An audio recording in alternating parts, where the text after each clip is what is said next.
Respectfully Disagree podcast. I don't know where to begin, man. NBA playoffs, 2 games in for some teams, and I'm already depressed. Today's topic: are the Lakers done, and is LeBron to blame? I think this is just an episode that I just want to get off my chest for a multitude of reasons. But most importantly is because of last night's collapse. Lakers blew a 20-point lead and lost to the Nuggets on a buzzer beater by Jamal Murray. And luckily for me, I had something to take care of last night. So in the third quarter, I had to leave the house. So I didn't get to see the fourth quarter. But you knew the direction the game was going in well before the fourth quarter. And, as soon as the game was over, of course, people were sending me messages, my phone's going nuts and things like that. And usually I'm going on my rants and talking about what I thought was the reason for why they lost. But of course, I didn't see the fourth quarter, so I couldn't really say too much. I just kind of sat back, checked the temperature in the room, kind of got a feel of what everybody was talking about. And then, of course, I watched Inside the NBA with Shaq and them, and then, today's talk shows and things like that. But I think the elephant in the room, in my opinion, and I've been a LeBron fan for a very long time, like very long time. I have consumed a lot of LeBron's games and this and that, more than any athlete that I've ever watched in my time period. I've said several times, I grew up, Allen Iverson was my favorite. Um, Watched his career start to finish. But in terms of watching and consuming and dissecting and just every game, LeBron is by far, you know what I'm saying? Like, I've watched a lot of LeBron's games, regardless of the uniform. So when I look at these games, I'm looking at it from a different perspective than most people. And I feel like a comment was made last night that kind of rubbed me the wrong way. And, I ain't going to read too much into it because that's what social media is for. You just kind of, go back and forth, give your thoughts on things. But I made a comment. This was early in the third quarter. I said LeBron is the issue. The Lakers are playing too slow. They're slowing the game down. And a comment was made and was like, "What game are you watching?" And you try not to read too much into it with social media and stuff like that, but it kind of, I don't know, it kind of rubbed me the wrong way because I interpreted that as like, you don't know what the hell you talking about. And I get it. It's all opinion based. So I'm not trying to pretend like I'm a damn NBA coach or some kind of basketball guru or something like that because I'm not. It's just me giving my perspective. So when I read that, shout out to the person that said it, no disrespect. It's all love. You've been rocking with the podcast from day one, bought some merch and things like that. So it's all love. But I also read AD needs to step up. And I'm like, it's like maybe that's something I missed in the fourth quarter. So I was like, I'll keep quiet. So today they was like, Anthony Davis only took one shot in the fourth quarter and he had 0 points. And I'm like, dog, that's brilliant. That's perfect. So the reason why I feel LeBron is the issue is simply because you had a game yesterday where Anthony Davis was on fire. It was clear that he was going to have a big night. I think in the first half he had like 24 points. Might have missed maybe one or two shots. And the Lakers had a 20-point lead. I think at halftime LeBron might have had 10 points. Maybe. You know what? He did have 10 points because I was sitting over sweating on my damn parlay that ended up not hitting any damn way. So I'm keeping up with the stats. I'm keeping up with the numbers. So the Lakers are up 20 without a real huge impact offensively from LeBron. Most would assume that's the perfect recipe. And you add in the fact that Jamal Murray was struggling, like bad. And sure enough, third quarter starts. All of a sudden, LeBron has turned into Magic Johnson now, and he wants to orchestrate the offense and walk the ball up the court. And the writing was on the wall then. I made another post. I said the Lakers are up 20, and I'm worried. And I don't know if that's me, jinxing the situation or whatnot, but the writing was on the wall, like I said. And you just saw them slowly coming down, no ball movement, jacking up crazy shots. Shout out to E on the live, man. It might be another sweep, bro. He said Nuggets in 4. Like, that was a heartbreaker, man. That was a heartbreaker. But I'm finna get this off my chest because I'm not saying that, LeBron ain't my guy. But at some point, man, we gotta be truthful, man. Like, quit making all these damn excuses, bro. Like, Austin Reeves has not been a factor in 2 games. So why are we still looking for Austin Reeves to be a factor? They keep leaving Rui on an island with Joker. What in the hell made anybody think that Rui can guard Joker? But I'll get to that. I'm going back to what I saw prior to me getting ready to leave last night. They got a 20-point lead. And they built this 20-point lead not with LeBron running point. He was not running point. So why do you come out in the third quarter and you go away from what was working? Anthony Davis was not getting the same touches. Now, granted, I give Denver credit because they closed the paint. A lot of that pick and roll action that they were trying, they started loading that side of the floor, taking it away from them. But it's like, dude, take LeBron off the ball, and that changes everything, in my opinion. LeBron James is not the only person on the court that can do pick and roll action with Anthony Davis. Get the hell out the way. And that's the part that I was trying to explain, and I get it. It's social media, man. Everybody's giving their thoughts, giving their opinions. And, you know what I'm saying? You take it with a grain of salt. It is what it is. But then when I keep seeing things like, he needs more help, he needs more this and that, man, excuse my language, because I'm probably going to cuss a lot on this one right here. Fuck that. I'm sick of hearing that. And I'm a LeBron fan. In years past, yes, you can give him that. But even now, if you go back, I don't even know if I want to hang my hat on that, bro, because it's like every year is the same. So what's the common denominator here? And I'm gonna get to the comments in a minute, man. Just let me get my thoughts off. We talked about this yesterday. This was the game they needed right there. Had it in the palm of their hands, bro. Like, and that's why I'm saying, like, this is on the whole entire organization, top to bottom. Because at some point, you cannot have a player that's bigger than everything that you're trying to accomplish. And this is no shade at LeBron, but it's like I've always said it, man. He needs a coach that's going to tell him, sit down and shut the fuck up. Yes, your input is valuable. Like, we get it. You've been in the league 20 plus years. We got the highest point total, 40,000 points. We get all that, bro. But it's like, damn, are you going to let me run the team or not?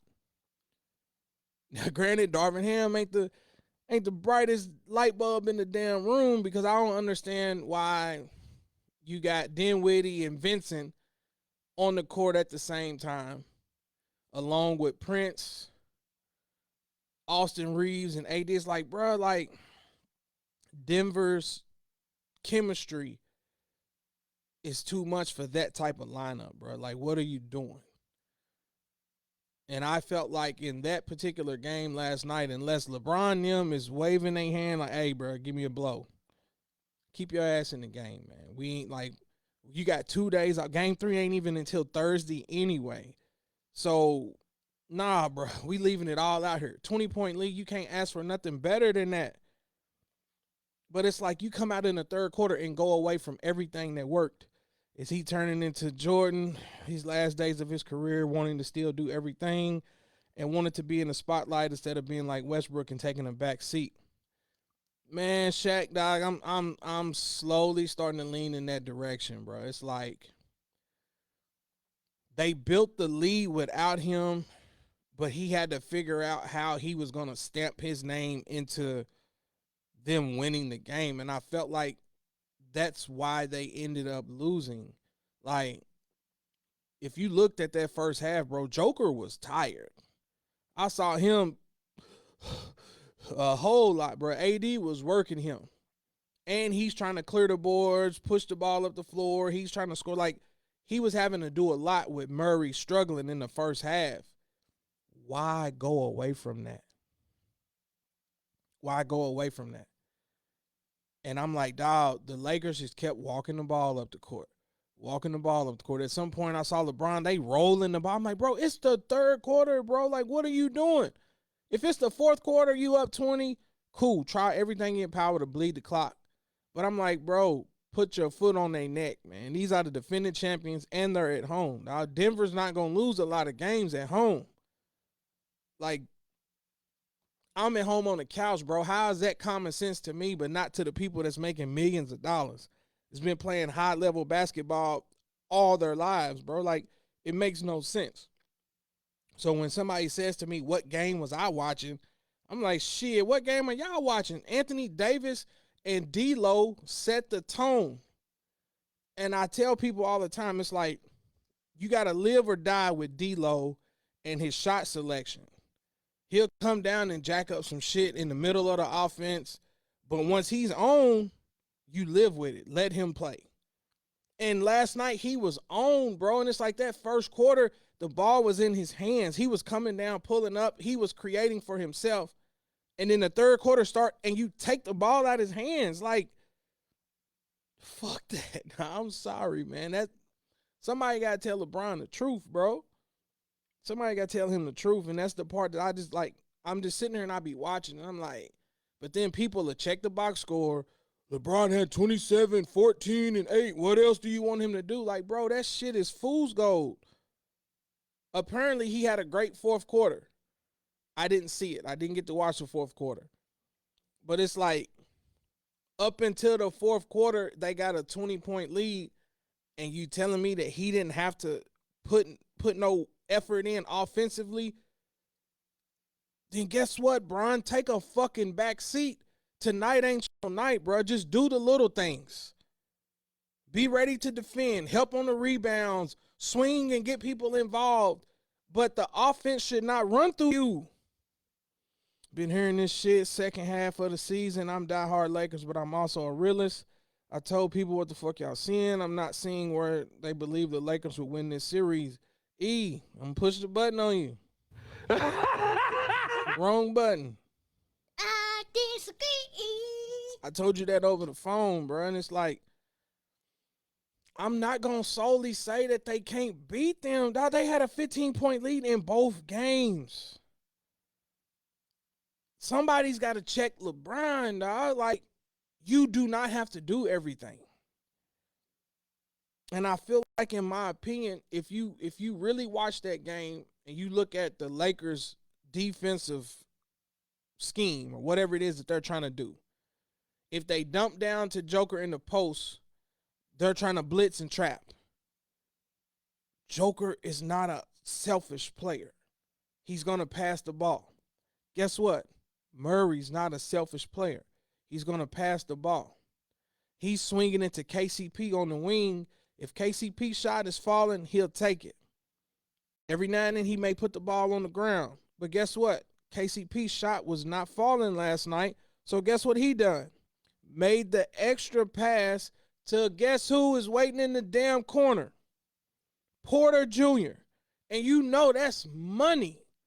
He's a catch and shoot player. They got him in the corners for a reason. Because once the defense collapses and it swing over there, bro, that's damn near money every time. So you go back to the coaching aspect of it. Why are you blitzing Joker? If it were me, and again, I ain't an NBA coach. Ain't got nothing to do with that. I'm on the couch watching. If it were me, Joker got to drop 60. Stay home on everybody. AD just don't get in no foul trouble, bro. And that's why I'm like, what's the reason for you going to get the dude from New Orleans that can jump out the gym if you're not going to put him at the 5 and let AD roam for help side? Let AD challenge shots help side. Therefore, you protect AD from picking up a lot of silly fouls trying to guard Joker one-on-one. Let Hayes use all 6 fouls. Who cares, bro? Obviously, you're not using him no way. So, bro, that's 6 fouls to sitting on the bench, man. Put a body on him. And I feel like that's where Dwight Howard made a difference the year that they did beat him. Dwight Howard was a body. You wasn't looking for Dwight Howard to score points or nothing like that. He was just a body. Let AD be help side and challenge shots. And then guess what? Go in there and bang on the other end, pull Joker away from the rim. Now you got AD rolling to the basket. AD loves this little pop, little 15-footer, coming through the lane, little floaters. Now Denver has to make the adjustment because who you going to put on him? Michael Porter Jr.? Aaron Gordon? Because if you put Aaron Gordon on him, now Porter's got to guard LeBron. You create mismatches by matchups, bro. But instead, you got fucking Gabe Vincent, Dinwiddie, Prince, Austin Reeves, and AD on the court, bro. Like, it's so many things that plays a factor into that, in my opinion. Let me get that on the record. It's my opinion. Joker would have to beat me. I'm staying home. Joker ain't going to give you 40-plus minutes of that. I don't give a damn. Clearing the boards, pushing the ball, setting people up, trying to score. By the third quarter, bro, you're going to start seeing fatigue. Now you cause Denver to have to start changing up their rotation and shortening how they're doing things. And it's like, bro, try something different. Try something. But if you look, Denver's an unselfish team. Everybody touches the ball. You have no idea who's going to score. But then on the flip side, you look at the Lakers. The ball is in one person's hands. They're only looking for a pick and roll. If the pick and roll don't work, LeBron forces a jump shot. If that don't work, he kicks at somebody late in the shot clock, and they got to throw up some bullshit. There's no ball movement. When the Lakers played the Bucks to move up in rankings before the playoffs, LeBron was out. They looked like a solid-ass team. But when LeBron got back in the lineup or on the floor, other guys are like, man, here we go. Like, swear, bro, and that's why I'm saying, coming from a LeBron fan, you got to call a spade, bro. And that kind of pissed me off last night. It was like, what game was you watching? I'm like, shit, obviously we was looking at two different things.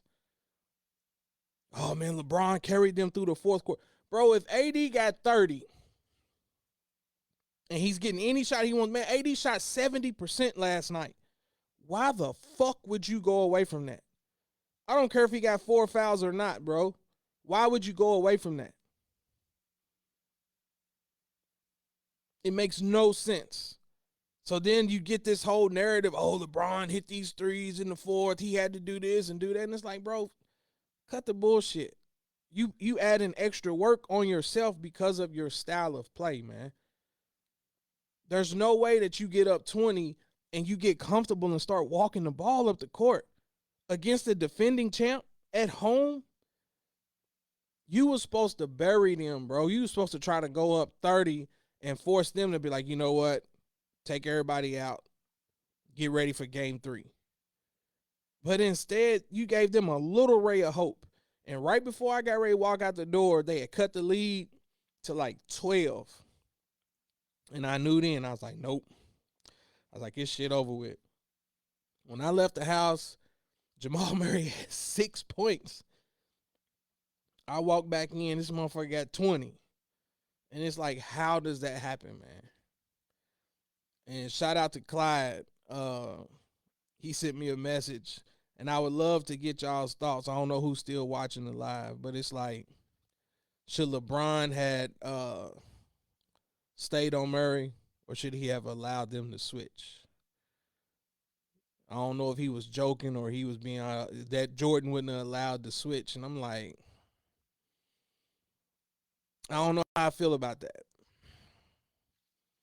I get what everybody is saying, but it was like it takes you back to the KD situation when he hit the jumper with Golden State over LeBron. But it's like once Murray got his first step on AD, you knew what was coming. Hard drive, step back. It wasn't nothing AD could do. He created so much space on that shot, man. You just gotta take your cap off. But it's like, do you honestly feel like LeBron would have done any better? And that's where I do give LeBron somewhat of a pass because I'm like, bro, we asking a dude that's in year 21. Not only was he supposed to knock down the shot, I ain't even got to that yet. Not only was he supposed to knock down the shot, but then he was supposed to go guard the guy with the hottest hand at the moment. And it's like, come on, man, what are we doing? What are we doing? That's where I do give him a little bit of a pass because it's like the expectations are so unrealistic. But should he have switched? Should he have tried harder to stay with Murray, force a trap, force him to pass it? You know, the game is on the line. They're not calling a timeout. If you go back and look at that play, everybody was just kind of lackadaisical on defense. Everybody standing straight up. Nobody was really trying to do anything in terms of forcing them to heave up a shot. Murray got a good look, comfortable. He's at home. I don't understand why people are shocked that he made it. It's crazy. But the three ball, I did not see the fourth quarter. I'm going to reiterate that throughout this whole episode. I did not see the fourth quarter. I only saw the clips at the end of the night. KCP falls to the floor. At first, when I saw it, I thought it was late in the shot clock. But it's like, I looked at it. It was 11 seconds left on the shot clock, I believe. Like, what, 14 or 15 seconds left in the game, I want to say. And by the time he shot it, they got the board. It was maybe 9 seconds, and then the rest is history. But when KCP falls down, if you look at the steal shot, again, I didn't see it live. It's like, to me, that left side of the floor opened wide up, like Moses parting the Red Sea. I have no idea why that man did not drive. And if anything, force the defense to come to him because you got a man down. I can't remember who was in that corner over there. D'Lo standing right under him, and then AD was the next person right here. So if he drives, it forces Joker to come over, and if AD goes straight to the rim, that's possibly a lob. And I feel like if they get a lob there, now Denver has to call a timeout. You call a timeout there to try to advance the ball, but instead that shows you how much trust the coach has in Denver because boom, they get the rebound and he's like, shit, go do your thing. I trust you. So that was dope on their behalf, in my opinion. But it's like there's a lot of what ifs.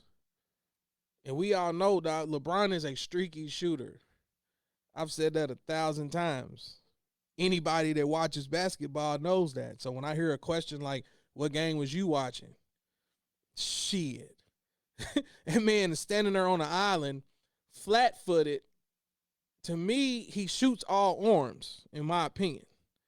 LeBron's shot is all arms. No legs whatsoever. So it's almost like it's flat. When LeBron misses, that shit hits the back of the rim or falls short front rim. It ain't no arch to it for real.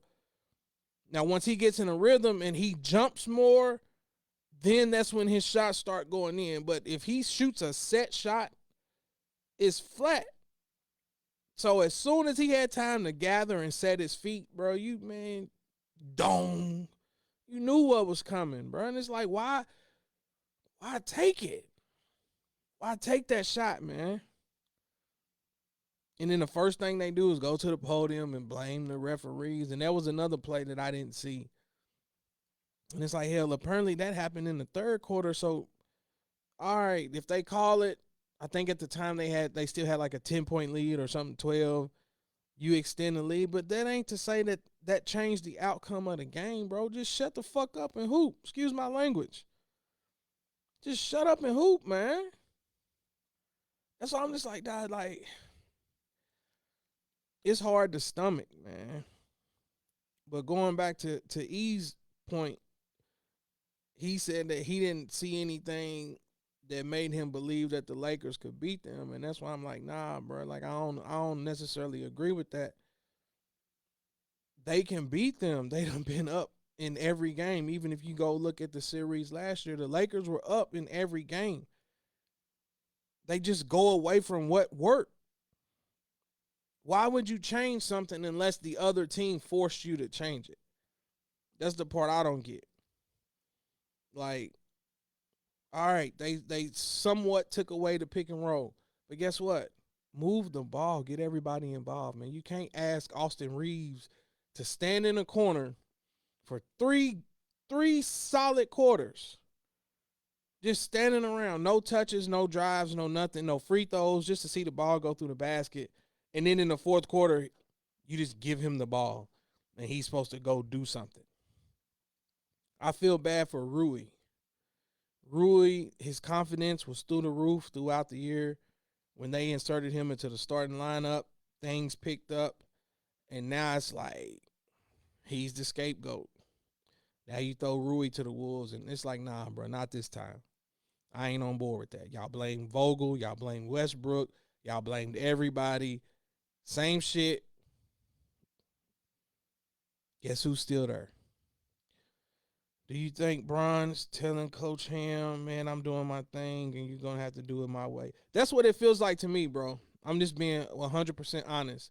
And that's why I feel like nobody on the team, nobody on the coaching staff, like, it should be 15 over 1. We have the evidence to support that when you didn't play, everybody got touches, the ball was moving, AD got his numbers, Reeves got his numbers. Everybody looked like they could play. But then when you come back, you're trying to orchestrate everything, and it's like, come on, bro, the proof is in the pudding, man. And it's like, who the hell is going to check him? I said it last night, bro. If you saw it, they took AD out, brought him in, and the Nuggets cut into that lead then. They was getting ready to blow the lead in the first half.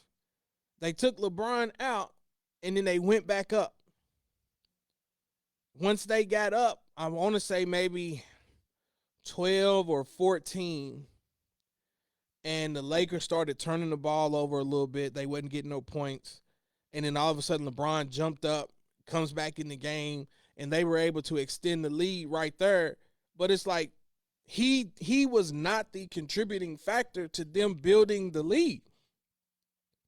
And it's like sometimes, bro, you got to swallow your fucking pride and be like, you know what? It's just not my night.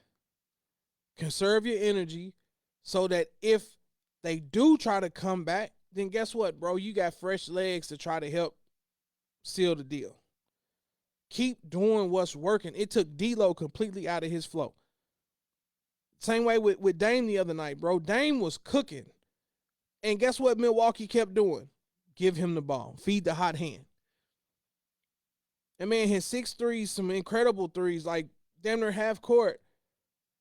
And then D'Lo is cooking, and then you take the ball out of his hands. Like, what the, like, it doesn't make sense. It doesn't make sense at all. And that's why I was just like, nah, I was like, man, I got to talk about this, man. Do I feel like the series is over? Thinking with my heart, yeah. I don't, I I can't see them winning 4 out of the next 5, bro. Like they desperately needed that game last night, desperately, and then that takes the pressure off of having to win a game on the road again. You take care of home court, your job is done. So it's like boom, Denver wins game 1. You take game 2, hopefully take 3 and 4. Denver wins 5. Now you got a home game to close them out. But it's like, nah, man. I can't see that. I can't see Jamal Murray struggling like that again for 3 quarters. And it's like, I honestly feel like the Lakers have the better team. They just need to figure out the rotations and figure out where the contributions are going to come from instead of just solely putting the ball in LeBron's hands. Like, bro, them days is gone now. And it's like, I'm a realist. I try to be as honest as I possibly can. And it's like, some people just don't want to let it go. I feel like that's where LeBron is at, dog. And it's like, you got the podcast, you got the TV shows, you got the commercials, you got all this stuff. And I feel like that may be him trying to avoid reality because you got all these different things that's reminding you of, I'm in year 21 and I'm still averaging 25 and I can still jump and dunk and I can do this and do that. And it's like, if you get consumed in social media and the comment sections and him sitting there with his sons and stuff, and I get it, man. I talk trash with my kids when I'm shooting and stuff like that, but it's like, I'm the GOAT, I'm the this, I'm the that, and it's like, bro, chill with all that, man. You don't need that. Like, just shut up, man. Just hoop, bro. Like, if people ain't conceded that conversation after 21 years, you're not gonna change nobody's mind. I was arguing on somebody's post. I think it was Famous Los the other night. And I'm like, I don't care if LeBron wins 8 rings. They're going to say it took him 29 years to do it. Jordan won 6 in 15 seasons, 16 seasons. So it's like, you're not going to change anybody's mind. Just shut the hell up, dude. You know what you've done. What point do you have to prove? Like, why are you still trying to prove something to people 21 years into the league, dog? 40,000 points later, you're still trying to shut people up. Shout out to Jay Dilla on the live. Shut up and play ball. For real, man. You know it. Now, look, you got me liking your comments and shit, man. And I know you the biggest LeBron hater out there. It's frustrating, dude. And it's like, come on, man. Just hoop. You don't have to try to be the man no more, dog. Like, why? And I think that's what I admire about Joker. It's like, bro, Joker got all these MVPs under his belt, possibly getting ready to win another one. And he don't even care about none of that stuff, man. Just go hoop. If the shot is there, he'll take it. If not, he'll move the ball. Get in position to get an offensive rebound and score that way. And it's like, that's the stuff that you don't get from LeBron. Yes, I feel like he trusts his teammates and he drives and kicks out, but it's like, do you trust them to the point to where you're willing to hand them the keys? We've seen him do it here and there over the last couple of years when he was with the Lakers, but a lot of that was maybe regular season games, and it's like we all drunk that Austin Reeves Kool-Aid. And even then, I was making posts, and shout out to my guy Daryl. Me and him went back and forth. I want to say maybe last year or the year before. And I was like, why the hell are they trusting Austin Reeves with the game on the line? And for the most part, he kind of shut me up because it was like, all right, maybe they found something. But it's like, okay, 2 games in, dog, it's like, is he the third or fourth option or not? Because 9 points ain't going to get it done. Right now, he looks like a defensive liability. So it's like, oh, Vando's coming back. What is he supposed to do? Because now he's an offensive liability. Christian Woods is coming back. He's another frail 7-footer. Like, okay, he may stretch the floor, may pull Jokic away from the basket, hopefully. But is Darvin Ham going to give him enough minutes to make a difference? That's why I feel like Jackson Hayes needs to be in the fucking game. Excuse my language. Hayes needs to be in the fucking lineup, bro. Take AD off the 5 spot and move him to the 4. But it's neither here nor there. I think the Lakers is done. In my opinion, I think they're done. I really do. Um, Real quick before I get off here, uh, the rest of the games, man. I can't believe New York came back and won, bro. And I feel like that was a amazing team effort right there as well. Brunson was struggling shooting last night, and they still found a way. What happened to Rui? He was really good last year, man. I don't know, man. Like, I don't want to badmouth him, but I've seen, even during the regular season, there's several times, man, they'll find him, passes will hit him right in the hands and go out of bounds and stuff like that. It was a few passes, he's right under the basket and he's smoking like reverse little layups just right there at the rim and stuff like that. To me, it feels like confidence. It feels like confidence, and it's like you can tell when somebody's scared to shoot. They don't want to be the person that misses and things like that. And I feel like that's the extra pressure that comes with playing with LeBron. It's like everybody's on eggshells. It ain't no free flowing offense to where everybody's comfortable enough to get shots up without being afraid to miss. Because if you look in game one, D'Lo took some shots. Them the same shots he was shooting in the regular season, in my opinion. Now, granted, I get it. This the playoffs, possessions matter and things like that. But for somebody that's trying to find their rhythm, that's his game.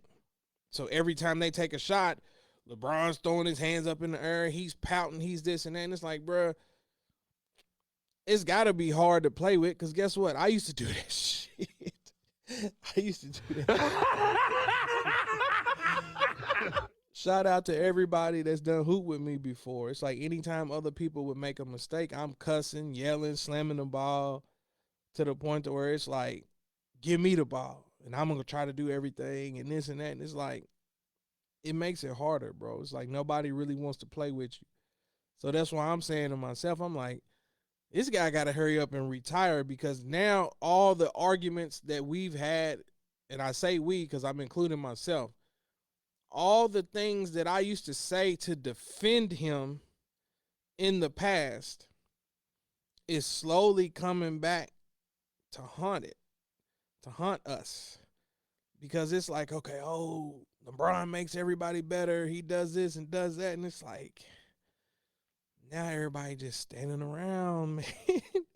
It ain't looking good. It ain't no chemistry. It ain't no free flowing offense, and everybody's having fun. It's just everybody just sitting out there, and it's like shit. Can't even defend it no more, man. Not at all. And it's like, dog, sit your old ass down, man. Play in spurts, bro.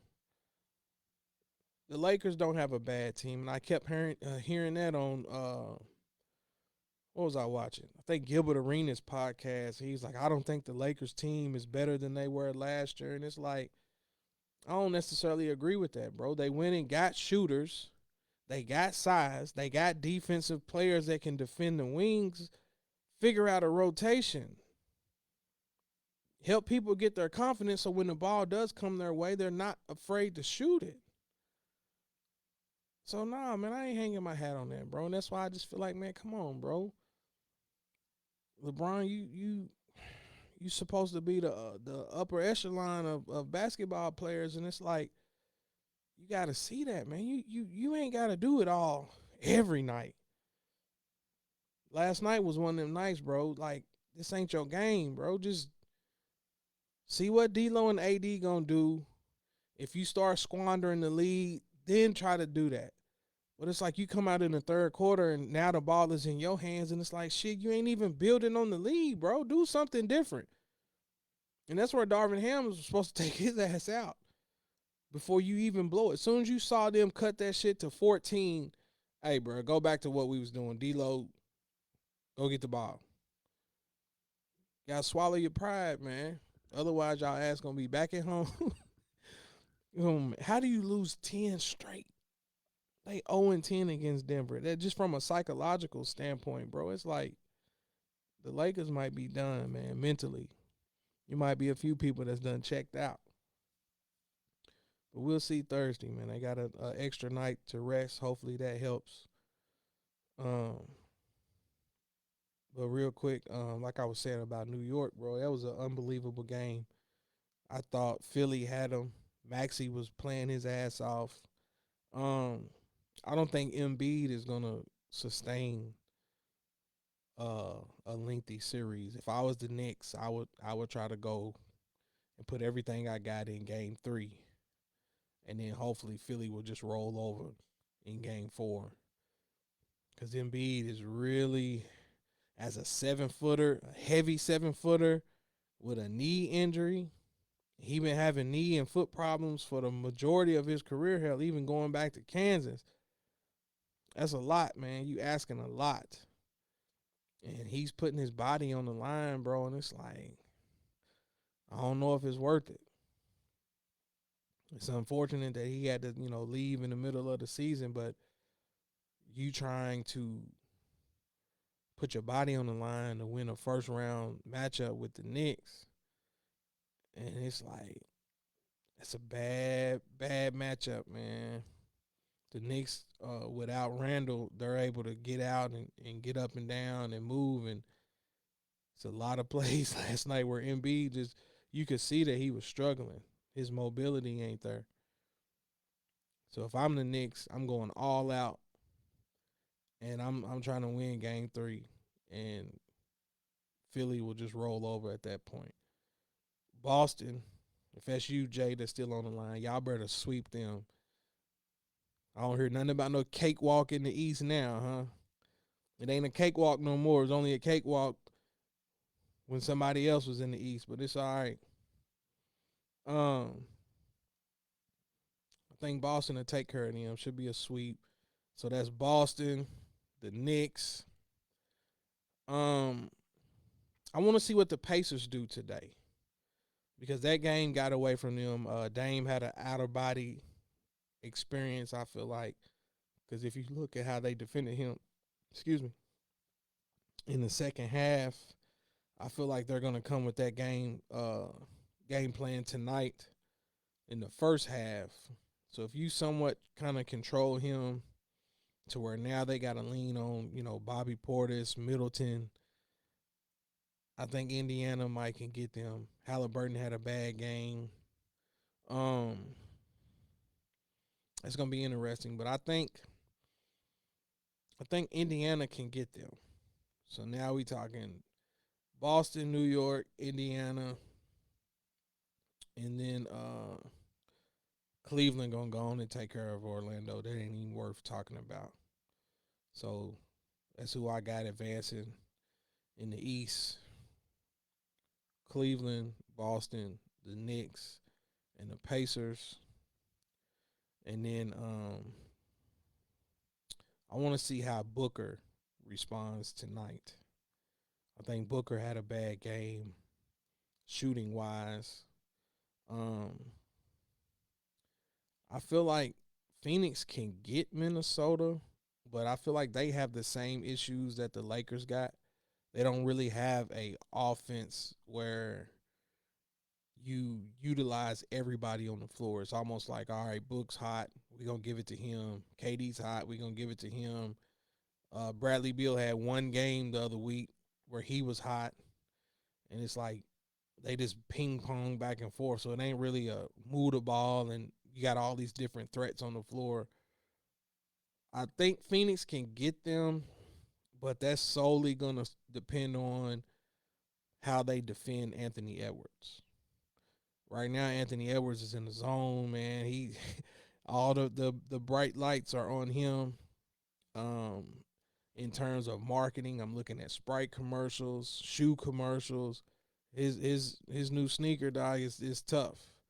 So you see them slowly trying to roll out that red carpet for Anthony Edwards to be a superstar in this league. He has the talent, he has the ability. In terms of his demeanor, I feel like he has the right approach to the game. He ain't afraid to say whatever's on his mind. Um, Cat is just now coming back into getting up to game speed. So that series is going to depend on how well Towns fits in my opinion. I don't know if it's going to be too many blowouts like it was game one, but overall, I think Phoenix comes out on top of that. So Phoenix, I think the Pelicans can beat OKC, especially if Zion comes back. Brandon Ingram had a terrible game one. I don't understand why they won't put him down low post if Dort is going to guard him. Them should be turnaround jumpers all day, in my opinion. So that's a series to keep an eye on. I think New Orleans can come out there. So Phoenix, New Orleans. Like I said, man, with my heart, I know Denver is gonna beat them. Deep down, I know Denver's gonna beat them. But I'm hoping, in my mind, I feel like there's this little ray of hope that somewhere underneath all them gray hairs and bald spots on top of his head, that there's a little bit of the old LeBron left out there to where they can turn this around, and that would be amazing if they can get rid of Denver now. Let Phoenix and them beat up on each other, and then the last series, the Clippers and Dallas. I was impressed with how the Clippers played the other night, so that's going to be interesting. A lot of people still giving Kawhi a pass. I don't even know what happened to him, bro. Like, why is he out? And it's like every year when the playoffs come, he's out, bro. And it's like, where is his accountability at? James Harden was another one. Started out hot the other night in the first half. Second half goes completely cold. Westbrook has been hooping. I'm gonna give him credit. Give him his flowers. I feel like he's found a home, and they're using him the right way. And it's like he's comfortable with coming off the bench for the Clippers, but he didn't want to come off the bench for the Lakers. I don't know. But I think tonight is an important game for Dallas from a psychological standpoint, because without Kawhi Leonard, I picked Dallas to win the other day, and shit, they was down almost 30. So if the Clippers win today, I got the Clippers. So deep down, that's Phoenix, New Orleans, the Clippers, and the Nuggets. So we'll see how the first round shake up, and then hopefully, somebody will pull up and we'll chop it up and talk about the next round and see how these matchups go. But I just wanted to get my thoughts off about the Lakers, bro, because that was such a disappointing loss last night, man. Especially when you got veteran leadership in LeBron and AD. That's a game that you can't let go. LeBron got enough playoff games under his belt to where he should know better than that, man. But anywho, appreciate y'all that tapped in to the live. I know it's the middle of the day. Most people are at work. So appreciate y'all for rocking with the channel. For those that are new, be sure to hit that like, share, subscribe. Tell a friend to tell a friend. And we out. Ass toasted, no competition. I'm East coasting. I feel so high, I feel so live. My body's in the twine. I'm East coasting. I feel so live, and I know why. That I can't deny. I'm East coasting. Goody, fine wine, fools, malt liquor. Wish me I'm high class.